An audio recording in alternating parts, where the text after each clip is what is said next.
Papa Dudut. Ang pagkakaroon ng anak ay isang pribilehiyong maituturing, lalo na kung gustong maging ina ng isang babae. Yun ang eksaktong naramdaman ko nang pinanganak ko ang panganay namin ni Joji taong 2023. Kahit na nung una ay napaisip ako kung paano ba maging mabuti at epektibong nanay. Lalo na at wala naman akong kinalakhang mother figure. Sa kabila ng lahat ay kinaya ko pa rin at patuloy na kinakaya ang pagiging ina hanggang sa ngayon. Pero hindi tungkol sa pagiging nanay ko ang pangunahing dahilan kung bakit ako napasulat sa inyong programang Barangay Love Stories. Meron pang mas importante na nais ko sanang ihingi ng payo sa ating mga kabarangay. Bago po ako magpatuloy ay itago niyo na lamang ako sa pangalang Amila. 32 years old, taga Taguig City at isang sales representative na nagtatrabaho sa isang sikat na brand ng sasakyan. Dati kong katrabaho si Georgie at nagkaroon kami ng isang anak. Nagsama kami sa isang bubong pero nitong taong 2024 ay may nangyari sa aming relasyon.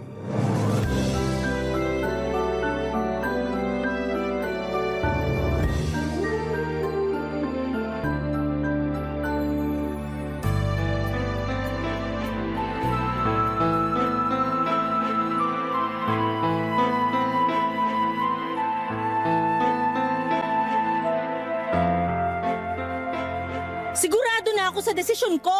Iwanan ka na namin ng anak mo, Georgie. Ay, Amila naman. Huwag mong gawin sa akin to. At bakit hindi ko gagawin? Sige nga. May anak tayo. Hayaan mo na lang ba na lumaking walang kinikilalang ama yung bata? Mas mabuti pa na wala na siyang kilalaning ama kesa naman sa meron nga pero pulpul at batugan na kagaya mo. Sobra ka naman makapagsalita. Totoo naman sinabi ko, di ba? Na pulpul ka at batugan kasi kung hindi, sige sabihin mo, bakit nalugi yung negosyo niyo nung kaibigan mo? Di ba kasalanan mo? Di ka marunong mag-costing at mag-handle. Puro ka lang gastos. Hindi na bumabalik kapital nyo tapos ang lakas pa ng loob mo magmalaki sa akin na marami kang nalalaman sa pagpapatakbo ng negosyo? Hanggang ngayon ba naman issue pa rin sa'yo yan? Aba oo. At bakit hindi? Sige nga. Kainis naman eh. Ikaw pa talaga may ganang mainis? Dapat nga ako yung mainis dito.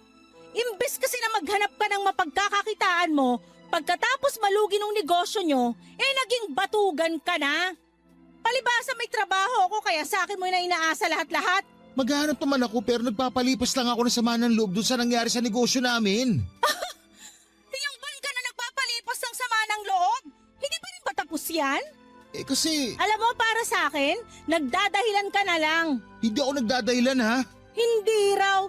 Pero bakit hanggang ngayon wala ka pa rin matinong trabaho? Naghahanap pa nga lang. Naghahanap daw kahit puro mobile games lang yung inaatupag mo? Akala mo siguro di ko nakikita, no? Ano ba kasi nirereklamo mo dyan?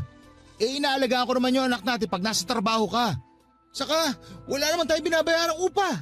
Kung sa pagkain naman, nakikihati tayo kina mama at papa. At proud ka pa talaga na hanggang ngayon nakikipisan pa rin tayo rito sa mga magulang mo? Hindi naman sa ganun. Pagiging practical yung tawag doon. Ibang klase. Pagiging practical daw. Sabihin mo, masyado ka nalang naging kampante na umasa sa kanila kahit na matanda ka na.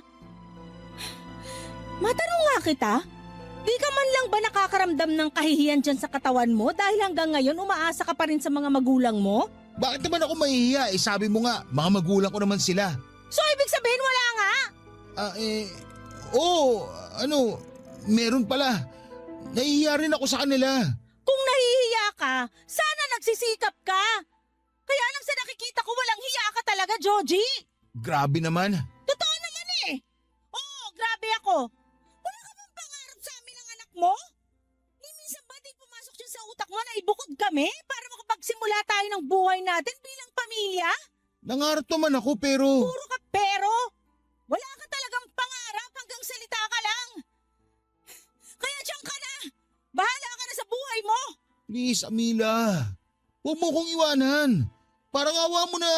Wala na akong awa. Ubos na. Mahal na mahal ko kayo ng anak natin. Kayo ang buhay ko. Wow ha? Ngayon may pasabi-sabi ka pa ng ganyan? Akala mo ba mauto mo pa ako? Kung noon, oo. Kasi naniwala at nagtiwala ako na magbabago ka. Na marirealize mo mga pagkukulang mo sa amin ng anak mo bilang padre de pamilya. Pero ngayon, nek-nek mo! Hindi mo na mabibilog ulo ko, Joji! Anong gusto mong gawin ko? Sabihin mo, gagawin ko. Wala! Di ba gusto mo ako maghanap ng trabaho? Sige, maghanap ako ngayon din. Wag na! Baka manghingi ka pa sa akin ng pamasahe at pangkain mo pag nagutom ka sa labas. Mapagastos pa ako sa'yo. Oy Amila, sumusobra ka na talaga ha? Ikaw nga sobra-sobra na yung katamaran at kapulpulan mo. Nagreklamo ba ako? Ngayon lang, dahil punong-puno na ako. Isipin mo na lang kung anong magiging future namin ng anak mo sa'yo. Wala! Kaya mabuti pa ako na lang mag-isa magpalaki sa kanya. Magkanya-kanya na tayo. Bahala ka na sa buhay mo. Papadudot naging magkatrabaho kami ni Joji at doon kami nagkakilala taong 2021. Naging magkaibigan kami lalo at iisa lang ang grupo namin. Kami lang yung single ng mga panahong yon kaya sinimulan kaming tuksuhin ng mga kasamahan namin sa isa't isa. Noong una ay sinakyan ko lamang ang pang-aasar nila dahil baka tumigil din sila kinatagalan. Lalo na at nagpahayag na rin ako na wala pa akong interes na pumasok sa relasyon matapos ang breakup namin ng ex-boyfriend ko noong pandemic. Matagal din kasi kaming naging mag-on at umabot din ng 7 taon kaya sinabi ko sa sarili ko na gusto ko munang enjoyin ang pagiging single ko. Kaya lang ay hindi pa rin tumigil ang mga kasamahan namin sa trabaho sa panunukso sa amin ni Georgie. Hanggang sa napansin ko na lamang na kinagiliwan na niya yon. At kapag naiinis ako sa mga pang-aasar nila, papadudot ay sinasabihan nila akong KJ o Killjoy. Sa huli inamin sa akin ni Georgie na nahulog na siya sa akin. Sa totoo lang ay hindi ko naman naramdaman na masamang tao siya. Mabait siya at may itsura naman. At kahit na noong sinabi kong hindi pa ako ready makipagrelasyon, ay nirespeto niya yon. Kinatagalan, tinanong niya kung pwede akong ligawan. Sa isip ko ay ligaw pa lang naman. Hindi pa sigurado kung sasagutin ko na siya. In short ay pumayag ako, kaya lang dala ng kalasingan at bugso ng damdamin noong isang beses na nagkayaan kaming uminom ng mga katrabaho namin ay doon na may nangyari sa amin ni Georgie. Bali nag-check-in kami noon sa isang motel sa Pasig para magpalipas ng gabi. Alam ko naman na kasalanan ko rin dahil naging mapusok ako ng gabing yon. At laking takot at pagsisisi ko nang mabuntis ako ni Georgie. Pinanagutan naman niya ako at binahay. Tumira kami sa kanila kasama ang parents niya at 2 nakatatandang kapatid na lalaki. Pero sa loob lang ng ilang buwan hanggang sa makapanganak ako ay hindi na talaga kami naging okay ng dati kong kinakasama. Lalo na at 2 buwan bago ako manganak ay nag-resign siya sa trabaho namin para makipag-business partner sa kaibigan niya. Pero makalipas lamang ng 2 buwan ay nalugi ang negosyo nila. Hindi na bumalik ang drive ni Georgie sa pagtatrabaho hanggang sa makapanganak ako. At nung matapos ang maternity leave ko ay ako na ang naghanap buhay sa amin. Makalipas ang 6 na buwan simula na maghiwalay kami ni Georgie ay hindi sinasadyang nag-cruise naman ang landas namin ng panganay niyang kapatid na si Bernie Papadudut.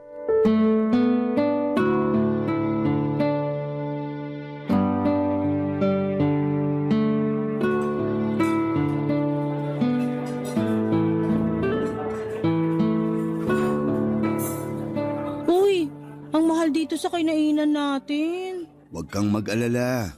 Treat ko naman since ako yung nagyaya sa'yong kumain dito. Alam ko, pero nakakahiya pa rin.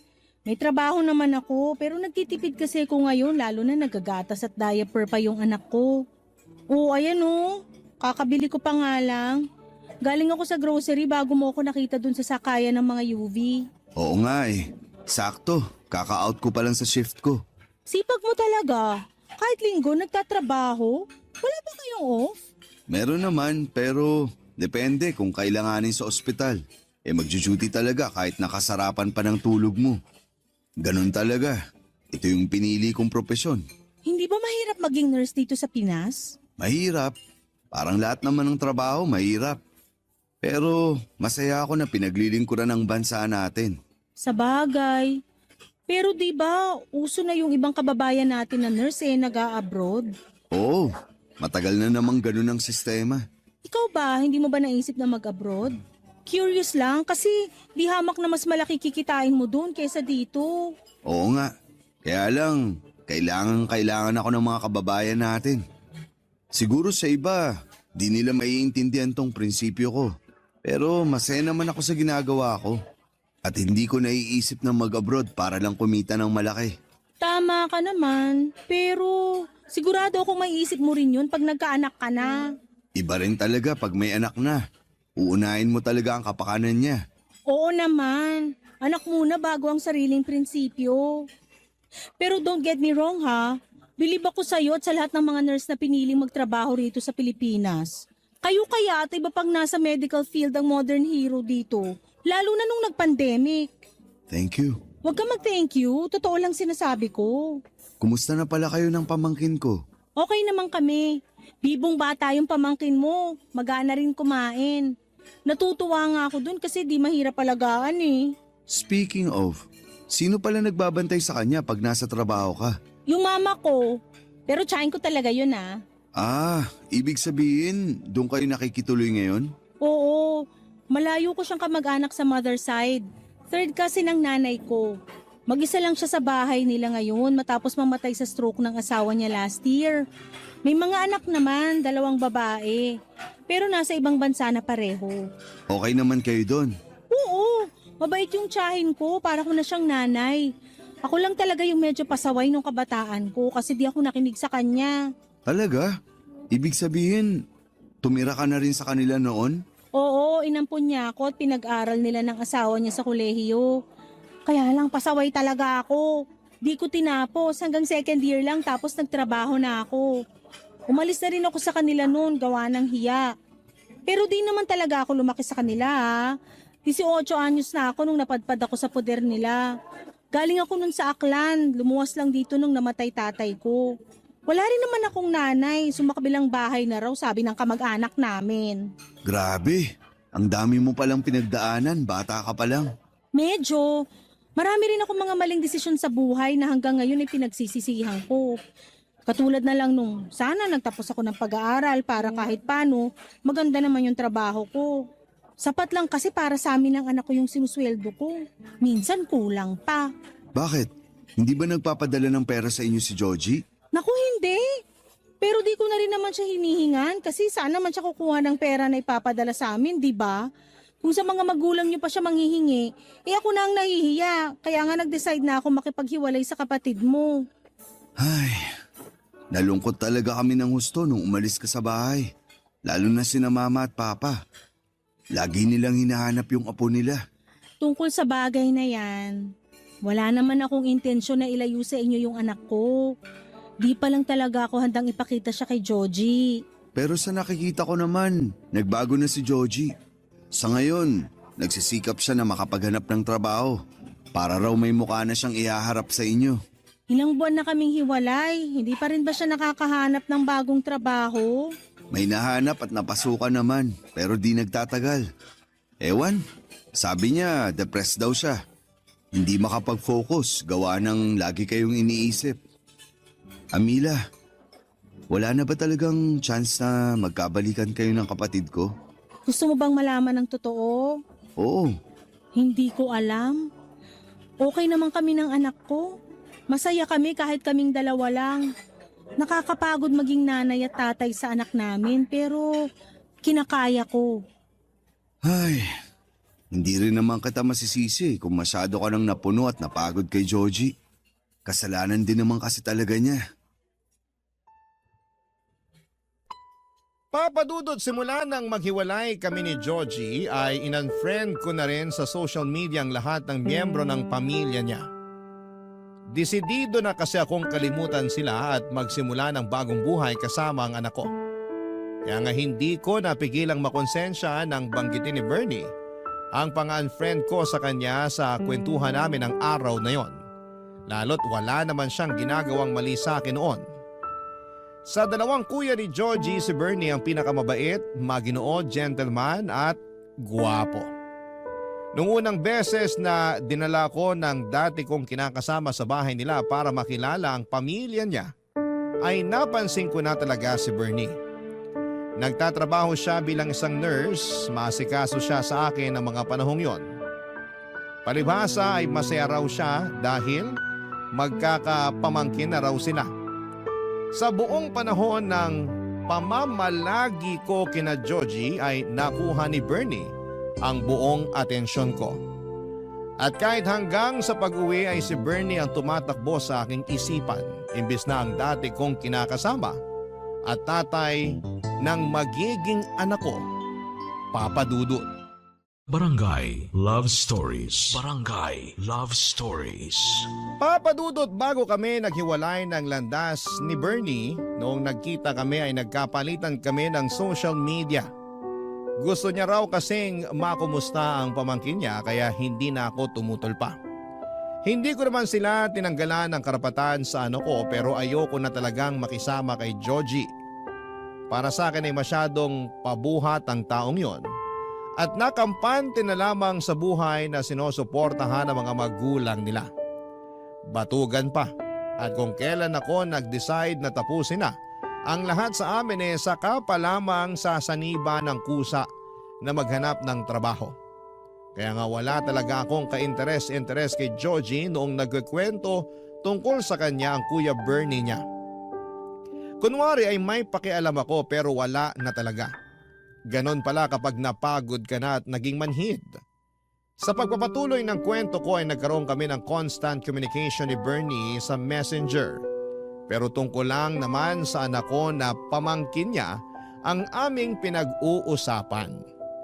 Isang araw, in-invite niya ako na pumunta sa kanila dahil birthday ng papa nila. Ayoko sanang umaten pero noong parang naglambing na siya sa akin na gusto raw makita ng parents nila ang anak ko, ay hindi ko na siya natiis pa. Ayos lang naman talaga sa akin na pumunta sa kanila. May isang tao lang na ayokong makita ang pagmumukha, Papa Dudut.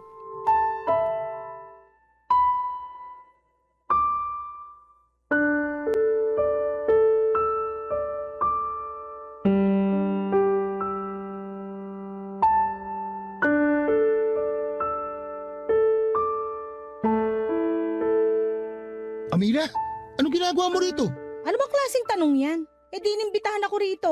Sino nag-imbita sa'yo Halos wala na kaming kontak sa inyo ng anak ko. Ako ang nag-imbita sa kanila rito sa bahay. Ikaw, kuya? Oo, may masama ba doon? Wala, pero paano kayo nagkaroon ng kontak ng ex ko? Wala ka na sigurong pakialam doon. Anong wala nanay ka pa rin ng anak ko. Tapos wala akong kontak sa'yo pero si kuya meron? Kumalma ka nga muna. Paano ako kakalma? Sige nga. Hindi mo sinabi sa akin na nagkakausap pala kayo ni Amila. Baka naman sinusulot mo na siya sa akin ha? Hinay-hinay ka sa pagsasalita mo, Georgie. Baka nakakalimutan mong kuya mo pa rin ako. Walang kuya pag pag-ibig na pinag-uusapan. Siraulong to. Ano ba yung pinagsasabi mo? Eh wala naman kaming relasyon ni Bernie.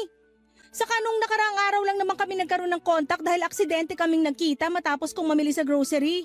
Masyado ka malisyoso. Naninigurado lang naman ako. At bakit kailangan mong manigurado eh hindi rin naman tayo? Kasi, syempre, bakit pa rin tignan yun no? Naging tayo. May anak pa nga tapos papatol ka sa kuya ko? Alam mo, kung hindi lang birthday ni Papa, baka kanina ko pa pinadugo sa suntok yung bunganga mo. Napakabastos mo. Pati ako na kapatid mo, pinag-iisipan mo ng ganyan? Mahirap na. Hirap sa'yo, masyado kang sigurista na wala sa lugar. Di na ako magtataka bakit iniwan ka ni Amila Ano sinabi mo? Ulitin mo para masapa kita. Mahiya ka nga.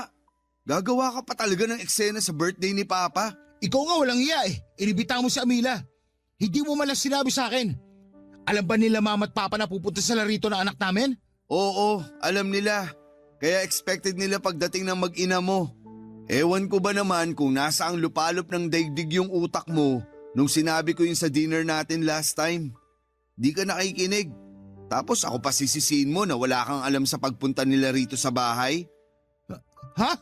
Hindi ko nga talaga alam. Kahit kailan talaga, Joji. Mag-sorry ka sa kuya mo. Nakakahiya ka. Ayoko nga. Hindi ka lang sigurista na wala sa lugar. Ma-pride ka rin. Bahala ka kung anong gusto mo sabihin. Maiwan ko na kayo. Maglalaro na lang kami ng anak ko. Tingnan mo yung taong yun. Hindi pa rin pala nagbabago. Pasensya ka na kung ganun pa rin ugali ni Joji. Ako nga dapat humingi ng pasensya sa'yo eh. Napagkamalan pa niya tayong may relasyon kahit wala naman. Naiintindihan ko naman yung galit niya pero kapatid niya ako. Hindi ko magagawa yung iniisip niya. Hindi ko siya maintindihan kasi hiwalay na rin naman kami. Wala na siyang dapat pakialam kung gustuhin kong pumasok sa panibagong relasyon. Bakit? May bago ka na bang nagugustuhan? Ha? Wala pa, pero in the future ba? Okay. Pero tingin ko, kaya nagkakaganon si Joji dahil mahal ka pa rin niya. Talaga? Oo, sabi mo nga, ma-pride siya. Kaya di niya talaga kayang aminin yung nararamdaman niya. Pero halatang halata siya masyado. Anong masasabi mo? Ewan ko, di ko alam kung matutuwa ako o maiinis. Mabuti pa, kalimutan mo na lang yung tinanong ko. Ayoko namang masira yung mood mo. Pumunta kayo rito para sa birthday ni Papa at hindi sa kung anong family drama. Tama ka. Ayoko magpaka-stress kaya sana lubayan ako ng kapatid mo. Para kasi siyang stress na nagkatawang tao. Sa tono mo, parang wala ka na talagang natitirang pagmamahal sa kapatid ko ah. Para sa akin, tatay pa rin naman siya ng anak namin. Pero hindi ko na alam kung may lugar pa siya sa puso ko, kung sakaling plano niyang makipagbalikan. Hindi naman sa pinangungunahan kita pero baka nasasabi mo lang yan sa ngayon. Hindi ako sigurado. Depende kung mag-iba ang ihip ng hangin. Sabi mo nga, di ka na magtataka bakit kami naghiwalay ni Joji. Oo, kitang-kita ko na napaka-immature ng kapatid kong yan. Nakakahiya. Ewan ko ba dyan? Walang minana sa inyo ng isa niyo pang kapatid. Ang layo sa ugali niyo. Papadudot na sira na ang buong panahon na nandun ako sa bahay nila Bernie nang dahil kay Joji. Walang minuto na hindi niya ako pineste ng mga tanong kung bakit nag-uusap kami ng kuya niya. At kahit na sinabi ko naman na noon lang ulit kami nagkaroon ng komunikasyon at pawang tungkol lang sa bata, ang pinag-uusapan namin ay hindi talaga naniwala si Joji. Bukod doon ay lagi pa niya akong tinatabihan. Bagay na kinairita ko pero hindi ko na lamang pinapahalata. Natapos ang dinner na yon nang masama ang loob ko kay Joji. At hanggang sa makauwi kami ng anak ko sa bahay ay naiinis pa rin ako. Dahil sinira niya ang mood ko. Buti na lang at nandun si Bernie para pambalanse. Pero ewan ko ba kay Joji dahil halatang halata na pinagsesenosan ang sariling kapatid. Makalipas ang 3 araw ay nagulat ako nang chinata ko ni Joji sa messenger. Sinabi niya na gusto niyang makipagkita sa akin. Nung una ay hindi ako pumayag dahil busy ako sa trabaho pero ang totoo ay ayoko lang. Kaso'y makulit siya at nagmamakaawa na huwag ko siyang i-block. Sakto at gagawin ko sana yon yung pambablock sa kanya sa messenger. Sa huli ay pumayag din ako makipagkita sa dati kong kinakasama, Papa Dudut.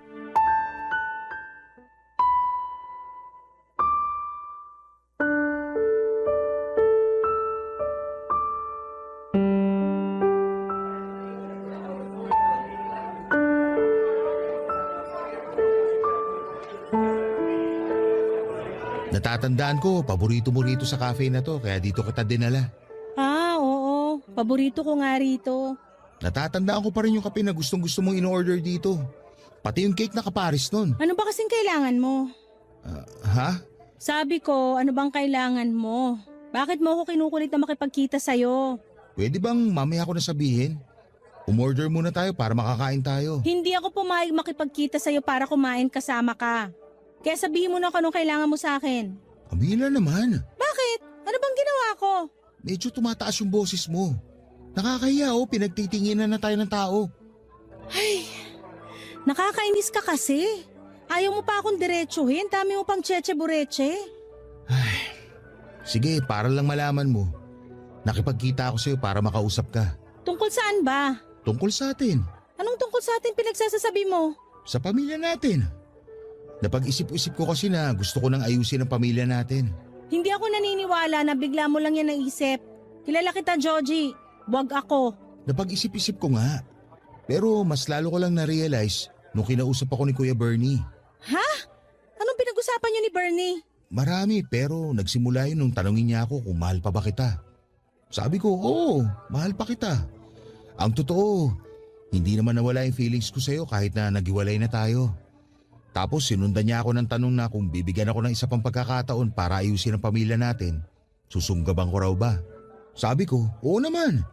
Kaya hiningi ko sa kanya yung pangalan mo sa messenger at naglakas loob akong i-chat ka. O tapos? Anong gusto mong gawin ko ngayon? Ayaw mo ba na maayos pa ang pamilya natin? Ayaw mo bang lumaki na may kinikilalang tatay yung anak natin? Sino ba namang ayaw nun? Siyempre gusto ko pero Pero ano? nag-aalangan ako. Alam mo naman kung bakit, di ba? Nakakatakot sumugal sa'yo tapos sa dulo matatalo lang uli ako. Pangako, hindi ka na matatalo dahil gagawin ko ang lahat para may panalo tong pamilya natin. Magiging matino akong padre de pamilya, tatay sa anak natin at kinakasama sa'yo. Bigyan mo lang ulit ako ng isa pang pagkakataon para mapatunayan ko ang sarili ko sa inyo ng anak natin. Hindi ko alam, Joji. Hindi naman din kasi biro yung mga pinagdaanan ko noon kasama ka. Ngayon na nakaalis na ako sa sitwasyon na yon, gugustuhin ko pa bang bumalik? May parte sa akin na gustong tanggapin yung inaalok mo kasi sino ba namang magulang na naghahangad na magkaroon ng wasak na pamilya ang anak niya, di ba? Wala. Napagdaanan ko na yan eh. Alam ko yung pakiramdam pero may isa pang parte sa akin na nagsasabi na baka mag-aksaya lang ako ng panahon pag pinayagan pa kitang makabalik uli sa buhay namin ng anak ko. Pero hindi naman ako masamang tao. Nagkulang lang ako sa inyo ng anak natin. Lang? Kailan naging lang ang pagkukulang? Ewan, pero isang beses lang naman yun. Anong isang beses? Maraming beses na yun, hindi ko lang sinabi sa'yo. Sana sinabi mo para alam ko kung saan ako nagkulang sa inyo. Ay, wow ha? Kailangan ba talagang sabihin sa'yo ang lahat? Hindi ba pwedeng makiramdam ka? Sobrang manhid mo naman yata. Di sorry. Akala mo siguro maaayos ng sorry mo ang lahat, no? Alam ko na hindi maaayos yung mga bagay na nagawa ko na. Nagawa ko na nga, hindi ba? Nasa nakaraan na. Pero meron pa namang ngayon at hinaharap. Yung ngayon at hinaharap na sinasabi mo, kaya ko nang ayusin ng mag-isa. Kailangan mo pa rin ng katuwang lalo na sa pagpapalaki ng anak natin. Kung ngayon nakakaya mo pa dahil hindi pa siya nag-aaral, paano na pag lumaki na siya? Sige nga. Nandiyan ka naman, di ba? Di tulungan mo ako. Magpakatatay ka sa anak natin, pero hanggang dun na lang yon. Hindi pamilya matatawag yung ganong setup. Ang alam kong pamilya yung merong nanay at tatay sa isang tahanan. Hindi nanay lang. Hindi rin tatay lang. Ha? Saan mo naman napulot yan 2024 na? Yung nalalaman mo, panahon pa yata ng mga Hapon. Please, Amila. Bigyan mo pa ako ng isa pang pagkakataon. Pangako, hindi na sasakit ang ulo mo sa akin. Hindi na ako magiging batugan. Magsisikap na ako para sa'yo at sa anak natin. Papadudot ramdam ko na sincero si Joji sa mga sinabi niya sa akin ng araw na yon. At kahit na noong una ay naiinis ako sa desisyon niyang ayusin namin ang pamilya namin, deep inside ay nakaramdam naman ako ng kaligayahan. Dahil alam kong posibleng maayos pa ang pamilya namin at hindi lalaking walang kinikilalang ama ang aming anak. Pero pag uwi ko sa bahay namin ay narealize kong hindi ko pala talaga gustong makasama si Georgie. Ni ayokong maayos ang pamilya namin. Masyado lang akong nadala sa paiyak-iyak at paawa effect niya noong magkausap kami. Hindi pa naman ako pumapayag na ayusin namin ang aming relasyon dahil wala na talaga akong nararamdaman sa kanya. Kung bakit kasi hindi ko pa siya nagawang diretsuhin noong panahong yon di sana'y wala na akong problema, papadudot. Ayokong lumabas na pinapaasa ko siya. Gayong alam ko sa sarili ko na hindi ko na siya gusto. Dahil ang totoo ay meron na akong ibang gusto. At yun ay walang iba kundi ang Kuya Bernie niya, Papa Dudut. Barangay Love Stories. Barangay Love Stories. Papa Dudut, napansin ko noong simulang ayusin ni Georgie ang relasyon namin ay dumalang naman ang pangungumusta sa amin ni Bernie. Aaminin kong nakaramdam ako ng tampo sa kanya kahit na hindi naman niya kami responsibilidad ng anak ko. Masyado lang siguro akong nasanay na mabilis siya na mag-reply kapag nagchat-chat ako. Pero kahit marami na akong sinend na picture at video ng anak ko, ay hindi man lang niya magawang isin. Doon ako tuluyang nainis kay Bernie, pero alam ko naman sa sarili ko na wala siyang ginawang mali sa akin. Meanwhile, kapag si Georgie naman ang nagchat-chat sa akin ay hindi ko naman siya kaagad nire-replyan. Nagdadahilan na lamang ako pero minsan ay nagtatampo siya. Kaya nga kahit napipilitan ay chinachat ko na lamang siya, pero puro anak lang namin ang pinag-uusapan namin. One time, in-invite ako ni Georgie na pumunta sa kanila dahil wedding anniversary ng parents nila at may pa-dinner sa bahay. Walang pag-atubili akong umuo dahil naisip ko ay makikita ko doon si Bernie. Excited akong maghanap ng sexy na maisusuot at agad akong nagpaganda, Papa Dudut.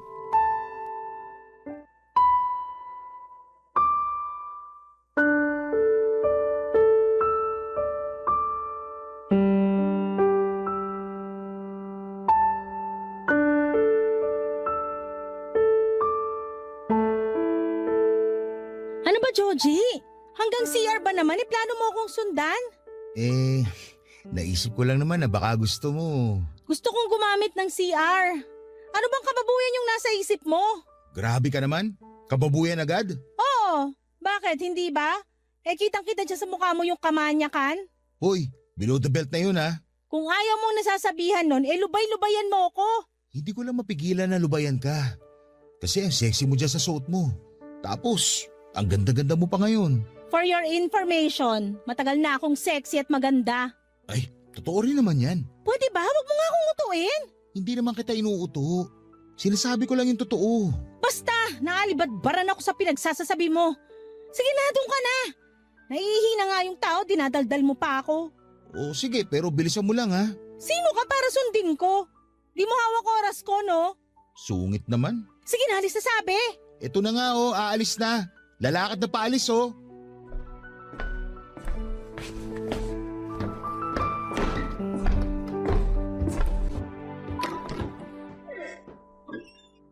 Tagal namang umalis ang kapatid kong yun. Kanina pa ako sa CR eh. Sino pa kasi may sabing dyan ka sa CR magtago? Sino pa ba? E di ikaw. Sorry na, pero ewan ko ba dyan kay Georgie masyadong tagal umalis. Ano ba kasing pag-uusapan natin? Saka bakit dito sa... Sandali, isara na natin tong pinto para meron tayong konting privacy. Amila, ano bang ginagawa mo? Hinahan mo lang yung boses mo kung ayaw mo may makarinig sa atin dito. Sige, pero sabihin mo na sa akin dahilan bakit gusto mo akong kausapin. Hindi ka na kasi nagre-reply sa mga chat ko. Anong nangyari? Wala naman. Busy lang ako sa trabaho. Di ako naniniwala sa'yo. Dati naman nakaka-reply ka kahit gaano ka pa ka-busy eh. Ano naman ba sa'yo kung di ako nakakapag-reply? Nakuha mo pang magtanong, malaking bagay kaya sa akin yung nakakausap ka. Bakit naman? Hindi pa ba halata? Siyempre gusto kita. Nababaliw ka na ba? Baliw na kung baliw pero yun naman ang totoo. Saka matagal na itong nararamdaman ko sa'yo. Pinigilan ko lang dahil may relasyon kami ng kapatid mo. Pero ngayon hiwalay na kami. Baka naman... Hindi pwede. At bakit hindi? Dahil pilit inaayos ni Georgie ang pamilya niyo. Tapos gusto mo sirain ko lang yun? Hindi mo naman sisirain ng matagal ng sira. Saka wala naman akong feelings kay Georgie. Hindi ko na siya mahal. Ewan, di ko naman yata talaga siya minahal. Napakasama mo, Amila. Masama na kung masama pero ikaw ba? Wala ka bang nararamdaman sa akin? Wala. Hindi ako naniniwala sa'yo. Problema mo na yun. Akin na kamay mo. Anong gagawin mo? Akin na. Hawakan mo ako, Bernie. Please, hawakan mo ako. Amila, ano ba? Ngayon, sabihin mo na wala kang nararamdaman sa akin. Kung alam mo lang na sinuot ko tong sexy na damit na to para sa'yo. Nag-ayos ako. Nagpaganda para lang sa'yo. Hahayaan mo na lang ba na masolo ako ng kapatid mo? Hindi na kita maintindihan. Eh di wag mo akong intindihin. Pero ikaw, naiintindihan ko ang nararamdaman mo. Nag-aalinlangan ka. Kitang-kita naman sa mga mata mo na gusto mo ko kaya wag ka nang mahiya. Iyong-iyo ako, Bernie. Hawakan mo pa ako. Akin na yung kamay mo. Ay, nasisiraan ka na. Sirang-sira na ako sa'yo. Sige pa. Hawakan mo ako. Ganyan nga. Sayong-sayo ang katawan ko, Bernie. Napaka-sexy mo nga. Halika mo naman ako. Ha? Sabi ko, halikan mo ko. Lubos-lubusin na natin, paligayahin mo ko. Papadudot amot langit ang kaba namin ni Bernie nang magmilagro kami sa loob ng CR ng gabing yon. Saglit lamang yon pero merong nangyari sa amin. Bago kami lumabas ay sinigurado muna niyang walang makakakita sa amin. Tapos ay nagkasundo kami. Nakalimutan ang nangyari dahil mali yun. Dapat kami raw ni Georgie ang magkasama at magkatuluyan. Sa isip ko ay tutol ako pero ano na lamang ang sasabihin sa akin ng mga magulang nila sakaling malaman nila ang katotohanan. Natapos ang dinner na yon na punong-puno kami ng pagkailang ni Bernie sa isa't isa. Nalungkot ako ng husto dahil hindi man lang niya ako magawang tignan ng diretsyo at kausapin. Maaga rin siyang nagkulong sa kwarto niya after dinner pero feeling ko ay iniiwasan niya lamang ako. Nasasaktan ang puso ko dahil pakiramdam ko ay para bang kung anong nakakadiring bagay o may malubhang sakit ang turing niya sa akin. Hindi ako sanay dahil ang kilala kong Bernie ay mabait at maalaga sa amin ang anak ko. Lumipas ang 3 araw, wala pa ring reply si Bernie sa mga messages ko. Halatang iniiwasan niya ako kaya labis akong nasasaktan, papadudot.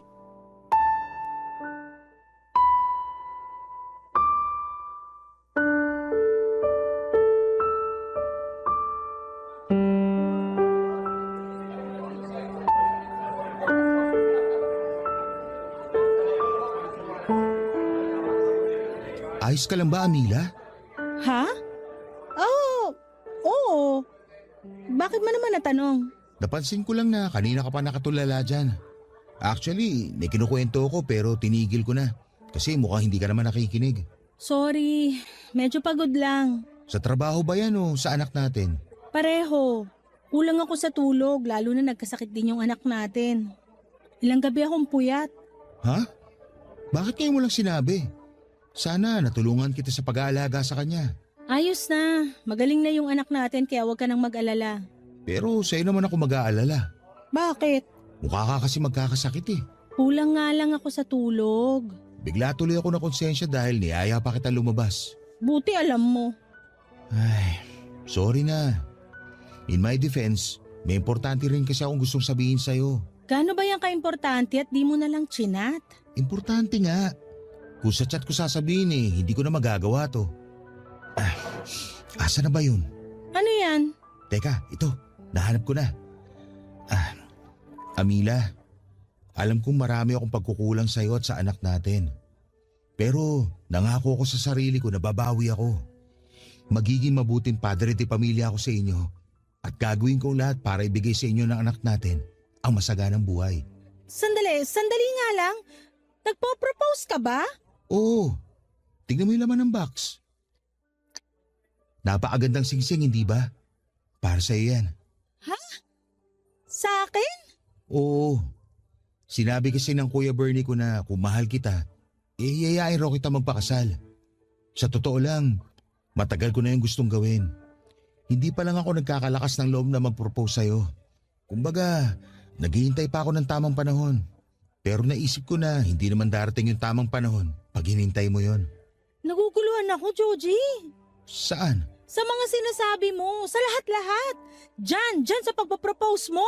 Anong magulo, desidido na nga ako. Aayusin ko na nga yung relasyon at pamilya natin, hindi ba? Sa palagay mo, maaayos yun sa pagyaya mo sa aking magpakasal? Bakit naman hindi? Nagtatanong ka pa? Hindi nga ako pumayag na magkaayos tayo. Ikaw lang yung pilit ng pilit na magkabalikan tayo alang-alang sa anak natin. Pero kung ako yung tatanungin mo, ayoko na talaga. May iba ka na bang mahal? Oo, meron na. At hindi ikaw yon. Sino? Si Kuya Bernie ba? Siyempre hindi. Sa bagay, hindi ka papatulan nun kasi may girlfriend na yon. Anong sinabi mo? Sabi ko may girlfriend na si Kuya. Nagulat nga kami dahil wala naman sa bokabularyo nun yung pagsusyota. Tapos nung nakaraan lang may bigla siya pinakilala sa amin. May girlfriend na siya? Oo, matagal na raw pala niyang gusto yung babae. Dito lang siya nagkaroon ng lakas ng loob na ligawan. Natawa nga ako kasi may pagkatorpe rin pala yung kuya ko. Oh, ano nangyari sa'yo? Bakit parang naluluha ka dyan? Wala. Napuwing lang yung mata ko. Sigurado ka? Oo nga. Sabihin mo kay Bernie, congratulations ka mo. Makakarating. Paano naman yung tungkol sa atin? Anong tungkol sa atin? Ito, yung singsing. Anong gusto mong gawin ko dyan? Uulitin ko ha. Nagpo-propose ako sa'yo ngayon, Amila. Gusto ko na maging asawa ka. Tinatanggap mo ba? Hindi! Ano nangyayari sa'yo? Ayos ka lang ba? Iabot mo na lang yung tubig kesa magtanong ka na kung ano-ano dyan. Sige. Oo, yan. Ayun na yung tubig.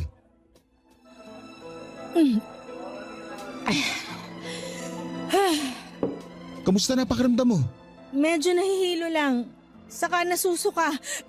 Baka may nakain ka panis o ano? Bakit naman ako kakain ng panis? Sige nga! Naisip ko lang naman dahil nasusuka ka. Ganun ako pag nakakakain ng panis eh. Ewan ko sa'yo! Ginaya mo pa ako sa'yo. Hindi ako makain ng panis katulad mo, no? Grabe ka naman. Aksidente lang naman yun. Hindi ko kasi napasingaw yung pinabaon na kanin ni Mama. Mainit pa. Dapat pinalipas ko muna ng ilang minuto bago tinakpan. Ayun, napaalis tuloy. Hindi ko naman tinatanong. Hindi rin ako interesado sa kwentong panis mo. Mabuti pa uwi na lang ako. Ang sama-sama na ng pakiramdam ko, binubwisit mo pa ako. Papa Dudut, hinatid ako ni Georgie sa bahay namin noong gabing yon na masamang-masama ang pakiramdam. Ewan ko pero kakaiba talaga ang nararamdaman ko ng mga panahong yon. Parang hindi simpleng puyat dahil kung ganun lang yon, bakit ako masusuka? Parang may kumakayod na kung ano sa sikmura ko dahilan para maduwan ako. Nagpahinga ako buong gabi at nag-leave sa trabaho kinabukasan. Pagkagising ko noong umaga ay nakita ko ang padalang bulaklak at mga prutas ni Georgie. Natouch naman ako sa ginawa niyang yun at aaminin kong napagaan ng mga magagandang bulaklak ang masama kong pakiramdam. Lumipas ang 2 araw at hindi pa rin nawala ang sintomas ng pagsusuka ko. Doon ako kinabahan dahil huling beses na naranasan ko yon ay noong nagpositibo ako sa pagbubuntis sa anak namin ni Georgie. Bukod doon ay doon ko lang din napagtanto na delay ang menstruation ko. Kaya nga kahit kabado ay ginawa ko ang alam kong dapat kong gawin para malaman kung tama ang hinala ko. Nag-PT ako at lumabas doon na positibo. Buntis ako sa anak namin ni Bernie. Imbis na magtatalon sa tuwa ay napahagulhol ako ng iyak. Takot na takot ako at hindi ko alam ang gagawin ko. Gusto kong sabihin kay Bernie ang katotohanan pero alam kong wala na siyang pakialam sa akin, Papa Dudut. May girlfriend na nga siya, hindi ba, at ayaw ko namang makagulo sa relasyon nila. Pero paano ko kakayaning dalhin na mag-isa ang baby na nasa tiyan ko? Hindi ko kaya. Hindi ko alam kung kakayanin ko pa. Alanganin din naman akong sabihin kay Georgie dahil sigurado magagalit siya ng husto sa akin. Sa ngayon ay siya lang ang inaasahan kong dadamay sa akin. Sana po ay mapayuhan ako ng ating mga kabarangay. Hanggang sa mga pagkakataong ito ay nalilito pa rin po ako. Alam kong hindi ko habang buhay maitatago ang pagbubuntis ko, Papa Dudut. Gusto kong gawin ang tama pero natatakot ako sa pwedeng kahinatnan. kung bakit kasi sa dinami-rami pa ng taway si Bernie pa na kuya ng dati kong kinakasamang si Georgie. Napakagulo at komplikado ng pinasok kong sitwasyon. Hanggang dito na lamang po ang sulat ko, Papa Dudut, and God bless and more power sa Barangay Love Stories. Maraming salamat na rin po sakaling mapili po ninyong itampok ang kwento ng buhay ko. Ang inyong forever kapuso at ka-barangay, Amila. Dear Papa Dudut, may kasabihan na kung ano ang puno ay siya rin ang bunga. Tumutukoy yon sa ugali na namana ng isang anak sa kanyang magulang. Pero sa ibabahagi ko ngayong araw sa Barangay Love Stories ay gusto kong ikwento ang magkaibang ugali ng nanay at tiyuhin ko bilang magkapatid na nanggaling sa isang magulang o iisang puno. Ngunit magkaibang bunga. Itago niyo na lamang po ako sa pangalang Sedi. 31 years old at isang OFW dito sa London, sa United Kingdom. Nagtatrabaho ako bilang isang ER nurse at nasa 6 na taon na ako rito since 2018. Sa Quezon City ako pinanganak at nagkaisip, Papa Dudut. Masasabi ko na mahirap malayo sa pamilya at mas naging challenging ang lahat noong nagkaroon ng pandemya. Pero sa tulong at awa ng Diyos ay kinakaya ko naman, Papa Dudut. Buti na lang at merong programa ninyo na napapakinggan ko online, kaya naman nalilibang ako at kahit papaano ay nababawasan ang aking kalungkutan. Tapos isang araw ay nag-decide ako magpadala ng email sa inyo na naglalaman ng aking kwento. Pero hindi lang ito tungkol sa akin at sa pamilya namin dahil malaking bahagi nito ay tungkol din sa tiyuhin ko na nagngangalang Randy. At magsisimula ang lahat taong 1993 kung kailan pinanganak ako ng nanay Mirna ko, Papa Dudut.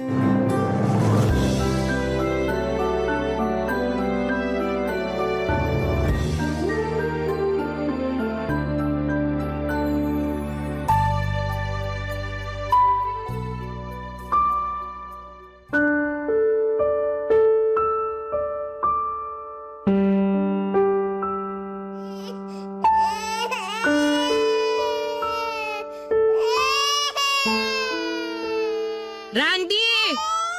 Randy, halika nga rito! Ano ba yun, ate? Ha? Hala, umiiyak ang pamangkin ko. Kaya nga buhatin mo muna, patahanin mo. Nakakairita eh. Ay, sige, gusto ko yan. Katutulog ko lang, bigla na naman yan umiyak, kakainis. Tahan na, baby. Nandito na ang iyong magandang tito. Psst, tahan na. Hoy, ano ba sinasabi mo dyan? Sinasabi ko lang naman yung totoo. Di ba, baby? O, di ba? Sang-ayon yung anak mo. Paano sasang-ayon na hindi yan nakakapagsalita? Ay nako, akin na nga yung anak ko. Dali, akin na. Akala ko ba ayaw mo sa anak mo? Bakit mo kinukuha sa akin? Saan naman ang galing yan? Sa akin lang. Nahahalata ko kasi na lagi kang naiinis kay baby. Sabi mo pa nga nung isang araw, sana di mo na lang siya pinanganak. Sinong di maiinis sa batang yan? Kung makaatungal ng iyak, wagas. Natural, bata nga eh. Sanggol, baby. Para ka namang di dumaan sa pagiging iyakin. Pwede ba, wag mo akong pilosopohin? Hindi kita pinipilosopo, ate. Sinasabi ko lang yung totoo. Saka bakit ba kasi ang init ng dugo mo sa pamangkin ko? Tinatanong mo pa talaga? Tukmol tatay niyan eh. Baka paglaki niyan magmana sa damuho na yun. Walang kasalanan yung anak mo, kaya wag mo sa kanya isisi yung ugali ng tatay niya. Saka sa inyong tatlo, siya yung biktima. At paano naman nangyari yon? Siyempre, nabuo siya dahil di kayo nag-ingat. Tapos sa kanya kayo magagalit. Sige, hindi na ako sa kanya magagalit, kundi sa'yo na. Oh, bakit naman napunta sa akin galit mo dyan? Inaano ka ng beauty ko? Naalibadbaran talaga ako sa'yo at dyan sa kabaklaan mo. Lahat na lang talaga ng makita mo, damay sa inis mo. Nakakainis naman talaga eh. Sigurado ako na kung nabubuhay si nanay at tatay, di nila papayagan yung pagiging binabae mo. Kaso nga, wala na sila. Saka mabait kaya mga magulang natin. Kaya nga siguro sila kinuha agad sa atin. Basta, Kung ayos lang sa kanila yung pagiging bakla mo, sa akin, hindi pa rin. Akala mo naman may magagawa ka para pigilan ang kabaklaan ko. Kaya nga akin yung anak ko. Mahawa pa siya sa pananalita at kilos mo. O ayan. Pag umiyak yan, wag mo akong tatawagin sa labas ha. Bakit naman hindi? Makikipaglaro ako sa mga kaibigan kong babae. Magsaing ka muna at magpakulo ng tubig bago ka makipaglaro. Ate naman. Mamaya na lang. Sasampalin na talaga kita. Oo na. Magsasaing na nga at magpapakulo ng tubig. Mahal na Reyna. Sumasagot ka pa talagang bakla ka, ha?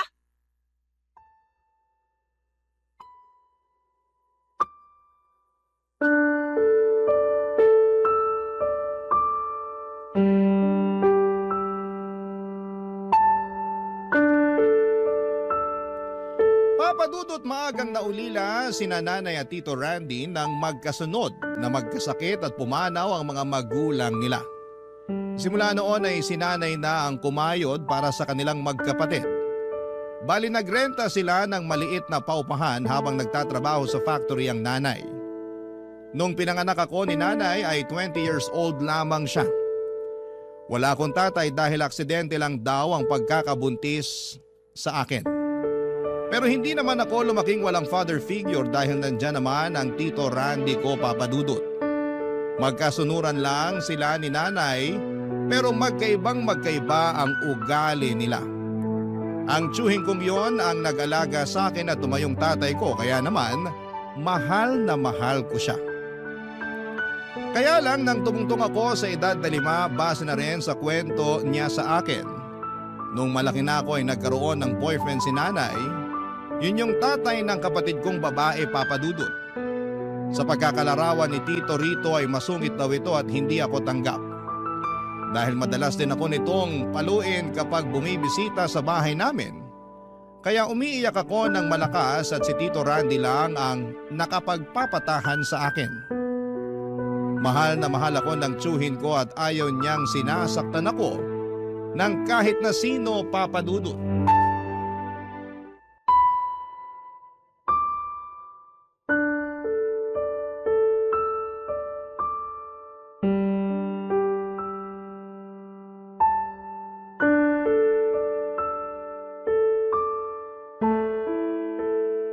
Ate, alam mo bang sinasaktan ng boyfriend mo si Sedi?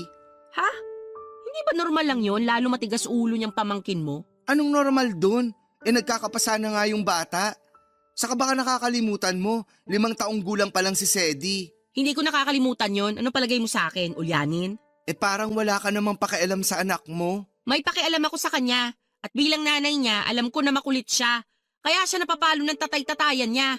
Kahit na gaano pa kakulit si Sedi, hindi pa rin tama na paluin siya. Pagdidisiplina ang tawag doon, hindi mo ba alam yon? Sa bagay, wala ka nga palang anak. At kahit kailan, hindi ka naman magkakaanak. Dahil dyan sa kabaklaan mo. At ano na namang kinalaman ng kabaklaan ko rito? Malaki. Kasi nabanggit sa akin ng boyfriend ko na nasusuya raw siya sa pagmumukha mo. Ano? Nabanggit niya sa akin na ayaw niya sa mga bakla. Kaya naisip ko na paalisin ka na rito sa bahay ko. Bakit mo ko paaalisin? Nagbabayad ako ng renta rito. Alam ko pero matanda ka na. 24 ka na, di ba? Oo, ano naman ngayon? Gusto na namin magsama lalo't magkakaanak na kami. Hindi raw siya makalipat dito dahil nandito ka pa. Sandali. Ano nga ulit yun? Magkakaanak na kayo? Oo, buntis na ako at gusto na namin bumuo ng pamilya. Kaya nga lilipat na siya rito para magsasama-sama na kami. Oh, bakit mo ko pinaaalis? Di ka ba nakakaintindi? Ayaw nga niya sa mga bakla. Di ayaw ko rin sa kanya. Huwag kang makipagtalo. Umalis ka na lang, total matanda ka naman na eh. Huwag ka nang makipagsiksikan dito sa amin. Magkanya-kanya na tayo. Pambihira. Di ko akalain ipagpapalit mo ko sa lalaking yon, ate. Anong klaseng kapatid ka? Baka nakakalimutan mo na matagal-tagal din kitang binuhay. Simula nang namatay si nanay at tatay, nagtrabaho na ako para makakain tayo. May pambayad sa renta at iba pang gastusin sa pamamahay natin. Masama pa bang hangarin ko na lumagay sa tahimik kasama yung magiging pamilya ko? Pero pamilya mo rin naman ako. Kung ipagtabuyan mo ko, parang di mo ko kapatid. Hindi naman mawawala pagiging kapatid ko sa'yo eh. Saka hindi naman kita pinagtatabuyan. Ang sa akin lang, masikip na tayo rito. Hindi raw pinagtatabuyan. Pero parang ganun na rin yun. Basta, buo na yung desisyon ko. Aalis ka na sa bahay na to. Ate naman eh. Huwag mo ako maati-ati dyan. O ano pang hinihintay mo?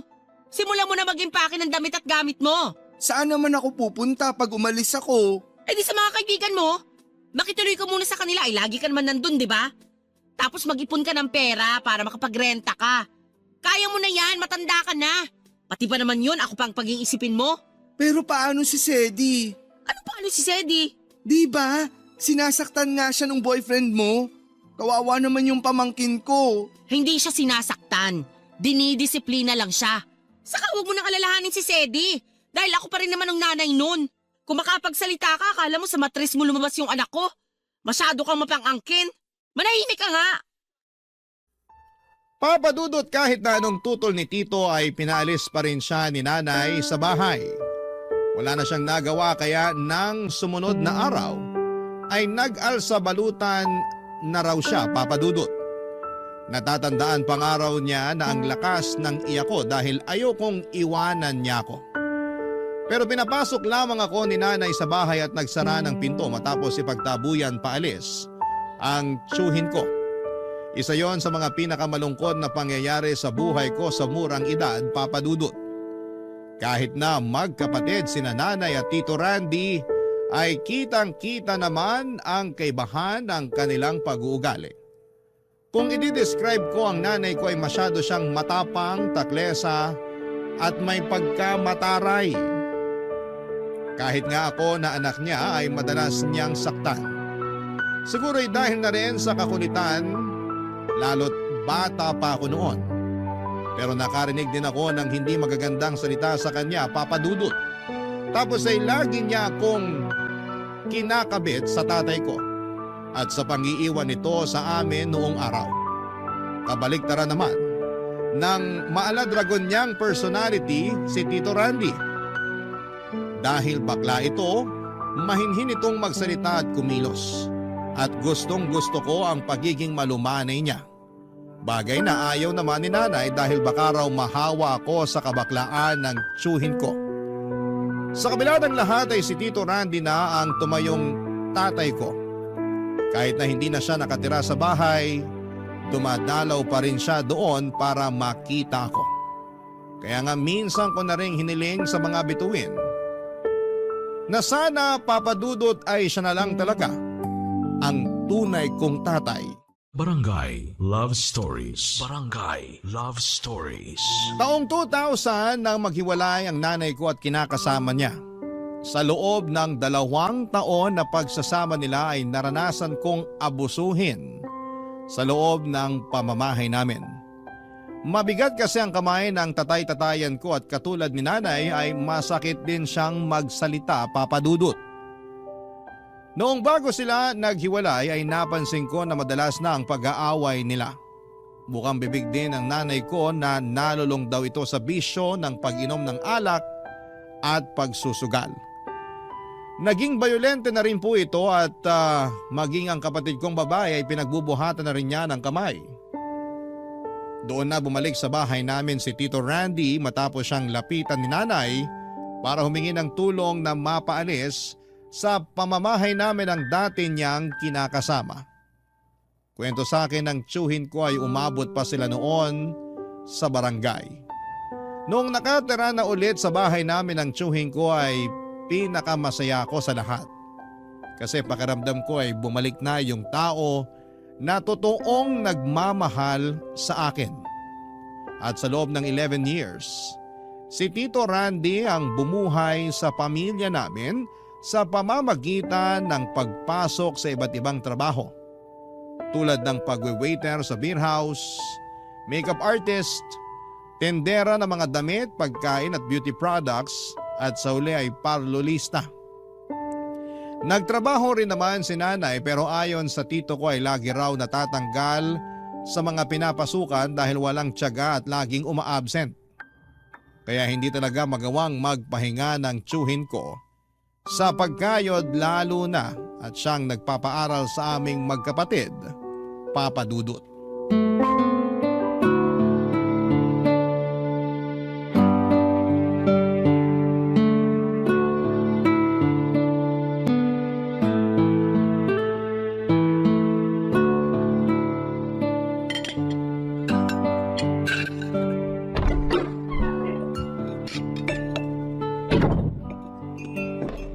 Hi, Tito! Oh, nandito ka na pala, Sedi. Kumakatito ka parang hindi mo ako nakita. Ay, hello po, Nay. Sus, si ate naman nagtampo agad. Hindi yung tampo, no? O ayan, umiinit na naman agad ulo mo. Sabayan mo na kami kumain, Sedi.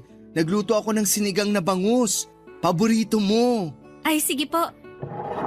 Ayan, kanin. Kukuha kita ng ulam sa kaldero. Teka, Nasaan po si Grace? Tapos nang kumain, natutulog na. ang sabihin mo, nag-inarte kasi ayaw ng ulam. Kaya ayun, natulog na lang. Oh, Sedi, ulam mo. Ay, salamat po. Alam mo namang hindi kumakain ng isda yun, yan pa talagang niluto mo. Ano namang masama sa niluto ko? Sarap-sarap kaya ng sinigang na bangus. Saka namimiss ko na mag-isda. Ilang araw na tayong kumakain ng processed food. Hindi na yun healthy, no? Dapat dyan sa anak mo, tinuturuan mong kumain ng masustansya. Huwag mong kinukumpara yung bunso ko sa ate niya. Sabihin mo, sinanay mo sa kapritsyo. Ay naku Randy, masyado kang madaldal. Kumain ka na lang dyan. Kakain talaga ako. Kain ka lang ng kain ha. Alam ko pagod ka sa pag-aaral. Tanda-tanda na niyang si Sedi pero binibaby mo pa rin. Sinong gusto mong bebein ko? Ikaw. Ikaw sumusobra ka na ha. Kalma. Masyado kang maingay eh. Nakakainis ka kasi. Nay, Tito Randy, wag na po kayo mag-away. Nasa harap tayo ng pagkain, no? Sorry pamangkin. Ito kasing nanay mo masyadong palengkera. Ako pa talaga yung palingkera, ikaw tong nauna. Wag na nga raw mag-away, sabi ng anak mo. Nasa harap tayo ng pagkain, di ba? Kahit na nasa harap tayo ng presidente, hindi ako magpapatalo sa'yo. Ay, bahala ka na nga dyan. Si Sedi na lang kakausapin ko. Kumusta naman school mo? Okay lang po. Ay, binigay na po pala yung class card namin para sa unang semester. Gusto niyo po makita? Sige, dali. Patingin ako. Teka, kunin ko lang po sa bag. Pwede namang mamaya na lang yan. Pwede rin namang mamaya ka na lang mag-side comment dyan, ate. Kita mong excited lang yung anak mo. Masyado ka. Ay, talaga naman. Ito po, oh. Tingnan niyo, Tito. Ay, panalo! Ang tataas na mga grado, walang palakol. Galing-galing naman ang pamangkin ko. Salamat po, Tito. Tsamba lang yan. Anong tsamba ka dyan? Tingnan mo nga, oh. Lahat nasa uno. Alam mo ba ibig sabihin yan sa grading system ng college? Mataas yan. Dapat lang. Sayang naman yung pagpapaaral mo dyan kay Sedi kung magiging palakol yung mga grado niyan. Hindi sayang yon, no? Matalino kaya anak mo. Malamang, mana yan sa akin. Ayaw ko na lang mag-talk. Napaka-kontrabida mo talaga sa buhay kung bakla ka. Mabuti pa, alis na ako. Tapos na rin naman akong kumain eh. Bahala na kayo magtsuhin dyan. Kita mo tong nanay mo. Dinamay na naman kabaklaan ko. Pagpasensyahan niyo na lang po si Nanay. Ano pa nga ba? Pero masaya pa rin ako. Kasi ang ganda ng mga grado mo, oh? Salamat po. Pinagsisikapan ko talaga mag-aral ng mabuti. Para naman hindi sayang yung mga ginagastos niyo sa akin. Hindi naman ako nanginginayang doon. Pero mabuti pa rin na mag-aral ka ng mabuti. Tandaan mo na yan lang edukasyon may ipapamana namin sa'yo. May sasalba ka niyan pagdating ng panahon. Kaya tuloy-tuloy mo na pagbutihin pag-aaral mo. Nagkakaintindihan ba tayo? Opo, Tito. O siya, kumain ka na. Damihan mo kain. Marami akong sinaing.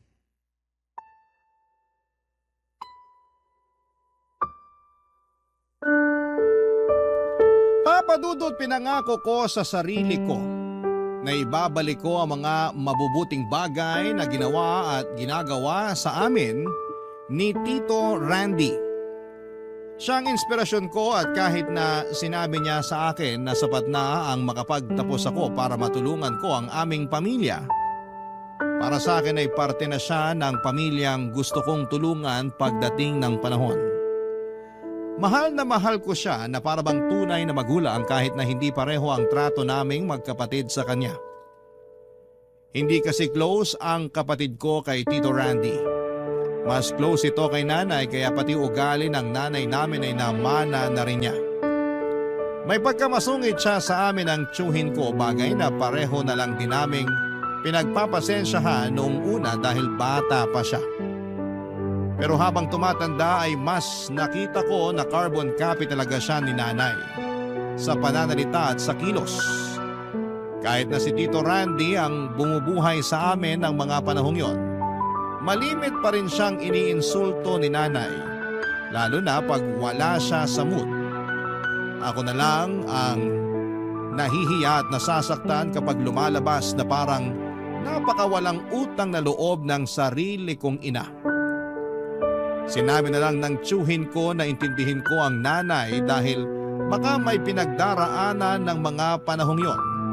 Kaya yun na nga ang ginawa ko, Papa Dudut.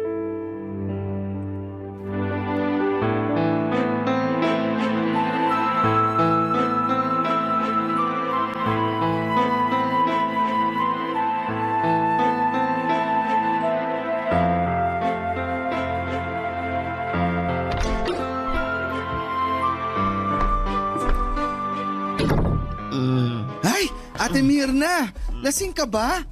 Hindi nakainom lang. Nakainom lang daw, pero sa itsura mo mukhang nakarami ka. Ay, kalabaw! Nay! Ano po nangyari sa inyo? Nanay mo, hinahalikan yung sahig. Halika, tulungan mo ko para may iupo natin siya sa bangko. Sige po. Bigat mo, te. Ano ka mo? Hindi ako pabigat Sabi ko, bigat mo. O ayan, umupo ka nga muna. Yabang mo naman. Porke ikaw nagpapakain sa amin at nagpapaaral sa mga anak ko. Ano bang pinagsasasabi mo? Wala akong pinagmamayabang. Meron. Kasasabi mo lang na pabigat ako. Nay, hindi po sinabi ni Tito yun. Mas paniniwalaan mo pa yung bakalang yan kesa sa akin na nanay mo? Pati ka naman inire niya na. Sa matres ko ikaw lumabas.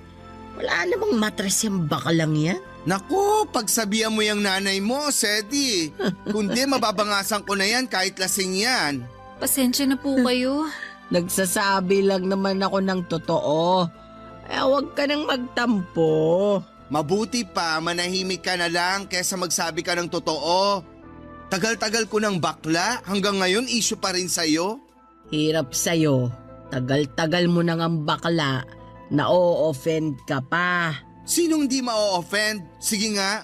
Masyado ka lang balat sibuyas. Nay, Tito, huwag na po kayo mag-away. Yan kasing nanay mo. Akala mo kung sino magsalita. Pasensya na po ulit. Nay, bakit ba kayo nag-inom? Gusto ko lang naman maglibang-libang. Masama ba yun? Hindi masama kung gusto mo lang maglibang-libang. Pero masama sa atay yung alak na iniinom mo. Baka akala mo hindi namin napapansin na lagi ka na lang umiinom, ate ha? Naano ka ba ng atay ko? Saka doktor ka ba? Para sabihing masama yung pag-inom ko? Hindi, pero yung kakilala ko, kamamatay lang naman sa kanser sa atay dahil dating manginginom yon. Hindi pa ako mamamatay. Masamang damo to. Hala siya. Concern lang naman sa'yo si Tito, kaya kanya pinagsasabihan. Ako rin, concern sa inyo. At ayoko na may mangyaring masama sa inyo. Ayos lang ako. Pati yung atay ko. Kaya huwag kayong masyadong pakialamero. Ngayon na nga lang ako nag-i-enjoy kasamang mga kaibigan ko. Kokontrahin nyo pa? Baka nakakalimutan nyo. Hindi ko to nagawa nung araw dahil maaga akong nagtrabaho at pinanganak kita, Sedi. Isisisi mo na naman sa amin yung kaharutan mo. Ay talaga? Eh sinong sisisihin ko kung hindi kayo? Ewan ko sa'yo, ate. Mabuti pa matulog ka na para may masmasan ka. Ayoko matulog! Gusto ko pang uminom! Nasa bahay na po kayo, wala na kayo sa inuman. Basta! Gusto ko pang uminom! Hinahanap pa ng katawan ko ang alak! Mukhang nasiraan na tong nanay mo. Ay, sinabi niyo pa.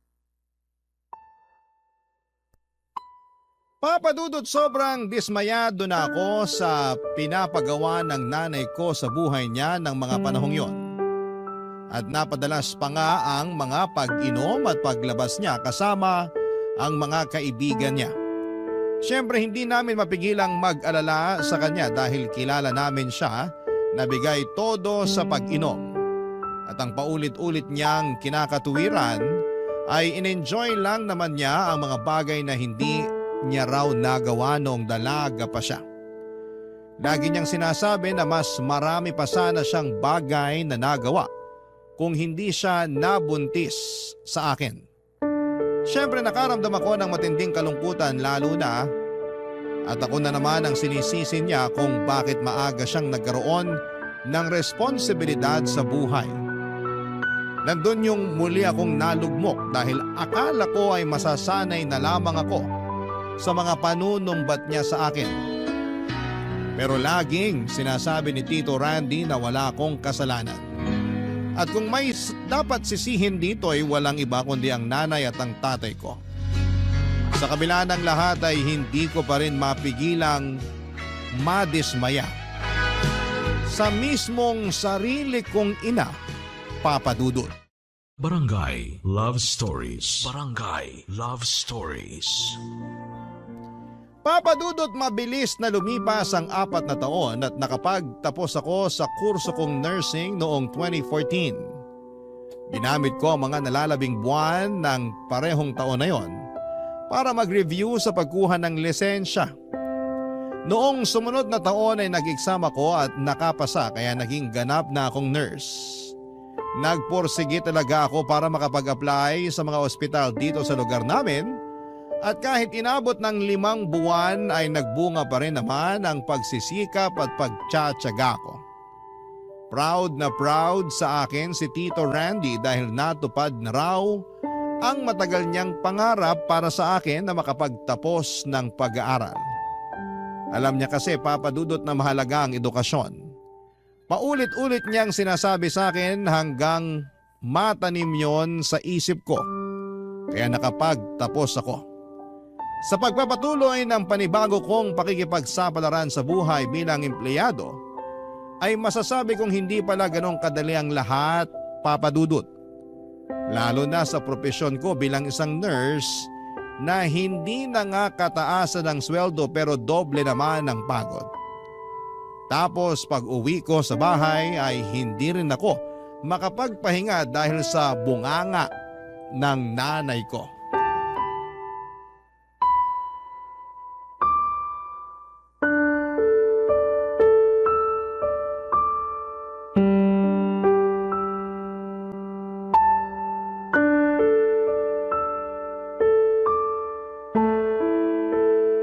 Ito lang? Ito lang mabibigay mo sa akin? Opo, Nay. Sorry po ah. Yan lang po kasi ang sinweldo ko. Eh, ano mabibili nitong kakarampot na sweldo mo, Aber? Alam mo naman na nagtataasan ng mga bilihin ngayon tapos ito lang ang ibibigay mo sa akin? Alam ko naman po yun. Pero yan lang po kasi talaga yung kabuuan ng sweldo ko eh. Maniwala ako sa'yo. Baka nagsisinungaling ka lang dyan, ha? Baka meron pa dyan. Pinagtataguan mo lang ako. Bakit ko naman po gagawin yun? Eh baka nagmana ka dun sa ugali ng tsuhin mong bakla. Oh, bakit nasali na naman ang kabaklaan ko dyan, ate? Tito, nandyan po pala kayo. Oo, kagagaling ko lang sa banyo. Tapos narinig ko na agad yung bunganga ng nanay mo. Naghugas ka ba ng kamay mo? Aba, oo naman. Baka nga mas marumi pa yung bibig mo kaysa sa kamay ko eh. Eh talaga naman. Ano na naman ba kasing problema mo? Bakit pinagagalitan mo na naman si Sedi? Eh sinong di magagalit? Tignan mo nga kung magkano lang tong sweldo na binigay niyang magaling mong pamangkin sa akin. Oh, bakit di ka na lang magpasalamat na may binigay siya sa'yo? Pasasalamatan mo ba yung kakarampot na yan? Yan na po talaga yung kabuuan ng sweldo ko. Di ako naniniwala sa'yo. At bakit hindi ka maniniwala? Siyempre, baka may tinatago pa yung pamangkin mo. Kung meron man, karapatan na niya yun. Dahil pinaghirapan niyang kitain yung sweldo niya. Hirap kaya ng trabaho ni Sedi. Tapos napaka-reklamador mo pa. Ako pa talaga ang reklamador? Alam nga namang ako, ate. May karapatan naman ako magreklamo. Kasi ako yung nahihirapang mag-budget. Marami pa tayong pinagkakagastusan. Baka lang akala nyo, wala. Alam naman po naming marami. Pero sana maintindihan nyo na hindi naman ganun kalaki yung sweldo ko bilang nurse. Kung bakit kasi yan pa yung kursong kinuha mo noon sa kolehiyo? Eh mababa naman pala magiging sweldo mo. Kahit kailan mahina ka talaga. Ay, Ate Mirna.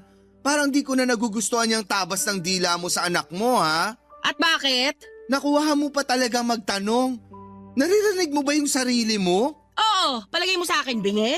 Hindi, pero sariling anak mo, pinagsasalitaan mo ng ganyan? Kung ikaw kaya pumalit sa posisyon ni Sedi, ikaw mag-nurse doon para malaman mo na hindi madali ginagawa niya. Tapos ikaw pa may ganang magsalita ng ganyan sa anak mo? Wala namang mali sa sinabi ko. Kung nasaktan si Sedi, problema niya na yon. Saka ayaw mo nun, alam niyang pamangkin mo na hindi maganda yung trabaho niya. Nasa kanya na lang yun kung maghahanap siya ng ibang trabaho. Yung mas malaki ang sweldo. Mag-abroad ka kaya, Sedi? Po? Doon ka mag-nurse. Huwag dito sa atin. Sigurado, tiba-tiba suswelduhin mo doon. Baka nakakalimutan mo nagsisimula pala magtrabaho si Sedi. Hayaan mo muna siya. Huwag kang masyadong madera dyan. Hindi naman tayo nagugutuman eh. May trabaho ako, kaya makakapag-ambag din ako. Pinagmamalaki mo yung trabaho mo, kulang pa yan sa pamamakla mo. Nay, tumigil na nga po kayo. Sumusobra na po kayo eh. At bakit? Totoo naman ang sinabi ko ah. Totoo man o hindi, matuto naman po kayo mahiya kay Tito Randy. Kung makapagsalita kayo sa kanya, parang hindi niya tayo binuhay at sinuportahan ng mahabang panahon na. Ipapaalala ko lang sa inyo na siya ang nagpaaral sa amin ng kapatid ko. Lagi tayong iniisip at inuuna ni Tito. Tapos wala na kayong ibang sinabi sa kanya kundi pang iinsulto at masasakit na salita. Matuto naman po kayong mahiya, Nay. Hindi maganda yung ugali niyo.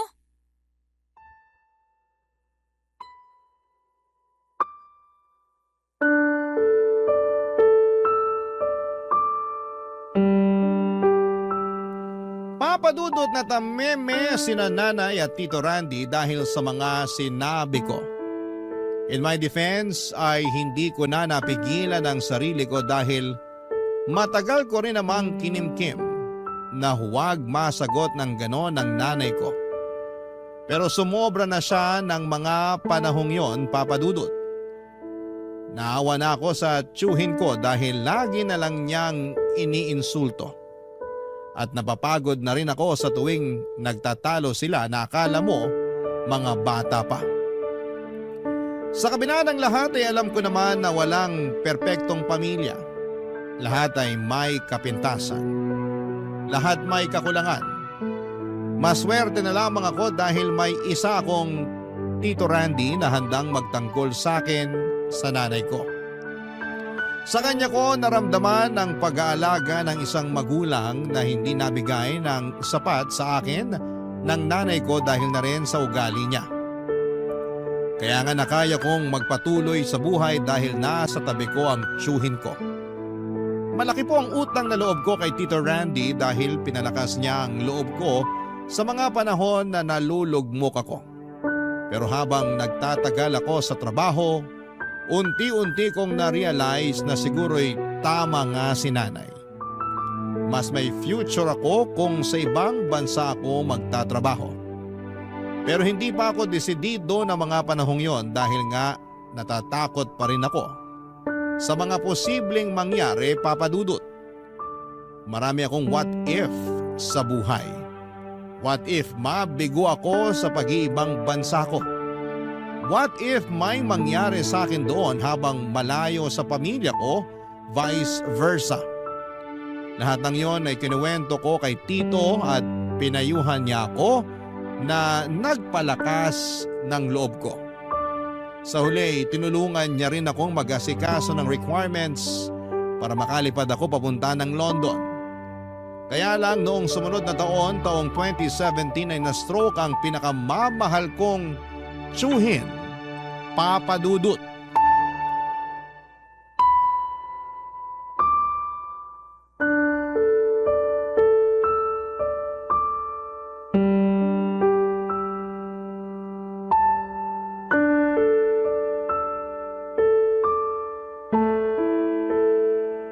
Kumusta na yung pag-aasikaso mo ng requirements? Okay naman po pero parang ayoko na pong umalis. Ha? Bakit naman? Gusto ko kayong alagaan eh. Paano ko yun magagawa kung aalis ako? Pero sayang naman yung oportunidad. Ayos lang naman ako. Kalahati lang naman ng katawan ko yung paralisado.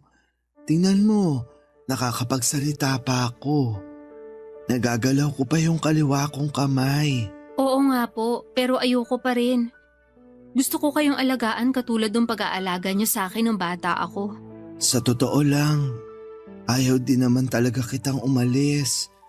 Baka pag wala ka na rito, mas mahirapan ako. Alam mo namang hindi ko mahinga ng tulong ang nanay at kapatid mo, di ba? Kaya nga po mas lalo ko kayong ayaw iwanan. Ngayon pa na may sakit kayo. Pero baka magalit sa'yo yung nanay mo. Gustong gusto pa naman noon na mag-abroad ka. Kakausapin ko na lang po si nanay. Tsaka kung tutuusin, may maayos naman akong trabaho dito sa atin eh. Pagtsatsagaan ko na lang po muna yon, tapos maghahanap na lang ako ng sideline. Kakayanin mo ba? Umaabot nga ng 12 oras yung duty mo sa ospital. Minsan, lagpas pa, kaya wala ka ng maayos na tulog. Ayos lang naman po ako. Alagaan mo pa rin ang sarili mo. Mahirap na yung ikaw ang sunod na magkasakit. Paano kita maaalagaan? Baldado na ako. Huwag niyo na pong alalahanin ang bagay na yun. Malaki na po ako. Kayang-kaya ko na po ang sarili ko. Sa ngayon, importante po na magpalakas kayo. Hindi ako sanay na makita kayong ganyan eh. Hindi rin naman ako sanay na nakaratay lang sa higaan. Kaso, anong magagawa ko? Ay, natatakot ako na baka hanggang dito na lang yung buhay ko. Ayoko pang mamatay. Hindi pa po kayo mamamatay. Sana nga, ganun lang kadali sabihin yun. Pero, nararamdaman kong nangihina na yung katawan ko. Natatakot ako na baka isang araw hindi na ako magising pag natulog ako. Hindi po mangyayari yan. Gabi-gabi kong pinagdarasal na sana gumaling na kayo. Ayoko pa kayong mawala, kaya sana lumaban pa po kayo. Huwag kang mag-alala. Hindi naman ako madaling sumuko Saka, gusto ko pa kayong makasama hanggang pagtanda ko. Ikaw, yung kapatid mo, saka yung nanay nyo na kahit lagi kaming nag-aaway, mahal na mahal ko pa rin. Siyempre, kapatid ko yun Mahal na mahal din po namin kayo, Tito. Salamat kung ganun. Ay, narealize ko na napakaswerte ko dahil kahit di ako biniyayaan ng sariling anak, meron naman akong mabait na pamangkin sa katauhan mo, Sedi.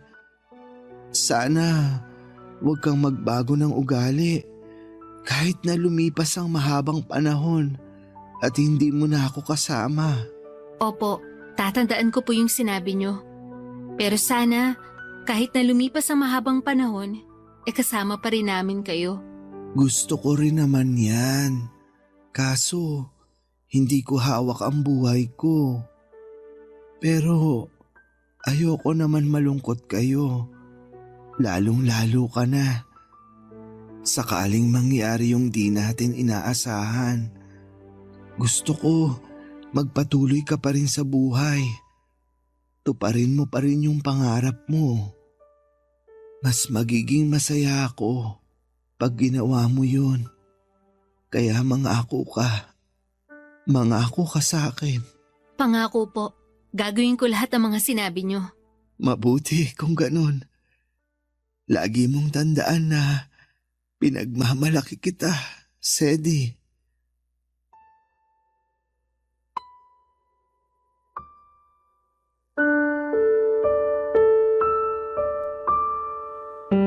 Papadudot noong taong ding yon ay nagsuffer sa pangalawang stroke niya si Tito Randy.